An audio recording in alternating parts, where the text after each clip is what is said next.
Hello friends, তোমাদের প্রত্যেকে আমান teaching একাডেমিতে স্বাগত জানাই। আজকে নিয়ে এলাম ক্লাস 10-এর দ্বিতীয় পর্যায় মূল্যায়নের একটা আমাদের প্রশ্নের নমুনা।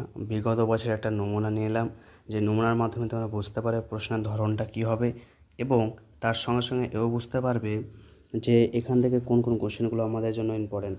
অর্থাৎ তোমাদের সাজেশন এবং প্রশ্নের ধারণা এই ভিডিওতে পেয়ে যাবে। ওকে, তাহলে আমরা শুরু করি। প্রথমত দ্বিতীয় পর্যায় কোনো প্রশ্নোত্তর ইতিহাস পরিবেশে। প্রথম শর্ট কোশ্চেন 10টা আছে। 1 নম্বর বলছে যে ভারতের প্রথম রাজনৈতিক প্রতিষ্ঠান হলো কোনটা। এটা কিন্তু মোস্ট ইম্পর্টেন্ট একটা কোশ্চেন, কারণ এই কোশ্চেনটা প্রায় সব বছরই দেয়। ওকে, নেক্সট, ভারতে হাফ টোন প্রিন্টিং পদ্ধতি প্রবর্তন করেন কে।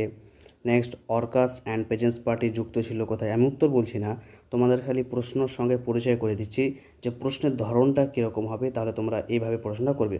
ওকে, নেক্সট হচ্ছে বর্তমান ভারত গ্রন্থের লেখককে। বিশ্বভারতী প্রতিষ্ঠিত হয় কবে। তারপরে বাংলায় শ্রমিক কল্যাণ সর্বপ্রথম অগ্রসর হয়েছিলেন কে।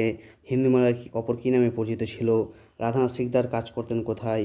লাঙল পত্রিকা কোন সংস্থার মুখপাত্র ছিল। গান্ধীজি কৃষকদের নিয়ে যে প্রথম যে আন্দোলন যুক্ত হয়েছিলেন সেটা কোনটা। এটা কিন্তু ইম্পর্টেন্ট কোশ্চেন। ওকে, নেক্সট হচ্ছে, অর্থাৎ একটি বাক্যে উত্তর দাও এরকম। সেটা হচ্ছে আনন্দমাঠে কোন উপন্যাসের প্রভাব দেখা যায়, আর এক আন্দোলনে কার নেতৃত্ব দিয়েছিল। এক আন্দোলনের কারা নেতৃত্ব দিয়েছিল, এটা খুবই খুবই গুরুত্বপূর্ণ। মাদারিপাসি, বাবা গরিবদাস, এ দুজনের নাম তোমরা মুখস্থ করে নাও, কারণ এটা কোশ্চেন আসবে। ঠিক আছে, নেক্সট হচ্ছে কলকাতায় জেমস অগাস্টাকে কি ছাপাখানা গড়ে তোলেন, সত্য না মিথ্যা। মহাবিদ্যালয়ের সময় ভারতের গভর্নর জেনারেল ছিলেন লর্ড ডালহৌসি, এটা সত্য না মিথ্যা। এরকম কোশ্চেন সত্য মিথ্যাও আসবে। ওকে, শূন্যস্থানও আসবে। কীরকম, পশ্চিমবঙ্গের মধ্যে প্রতিষ্ঠা করেছেন কে, জমিদার সভা সভাপতি ছিলেন কে, এরকম। তবে হচ্ছে 2 মার্কের 4টা আসবে। ঝাঁসির রানী কেন বিখ্যাত, এটা ইম্পর্টেন্ট কোশ্চেন। বেঙ্গল গেজেট কে ও কবে প্রকাশ করেন। বিশেষ দশকে বোম্বাইতে দুটি শ্রমিক সংগঠনের নাম লেখো। সভা সমিতির যুগ বলতে কী বোঝো, এটা খুব ইম্পর্টেন্ট কোশ্চেন। ম্যাক্সওয়েলের তদন্ত কমিটি কী।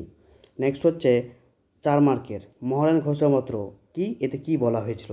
খুবই খুবই গুরুত্বপূর্ণ, 4-এর জন্য খুবই গুরুত্বপূর্ণ। উইলিয়াম কিরি বাংলার মুদ্রণ শিল্পে কেন বিখ্যাত। মিরাট সংক্রান্ত মামলা কেন হয়েছিল, এটাও খুব ইম্পর্টেন্ট কোশ্চেন।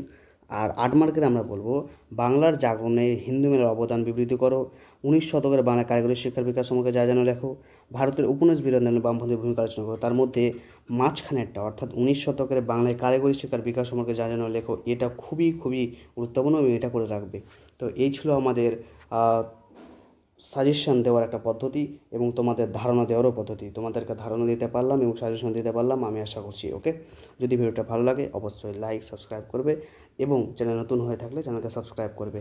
এরকমই যদি তোমরা চাও যে প্রত্যেকটা সাবজেক্টের প্রশ্নের নমুনা এবং সাজেশন চাও, তাহলে অবশ্যই কমেন্ট করো, আমি দেওয়ার চেষ্টা করব। ওকে, বাই।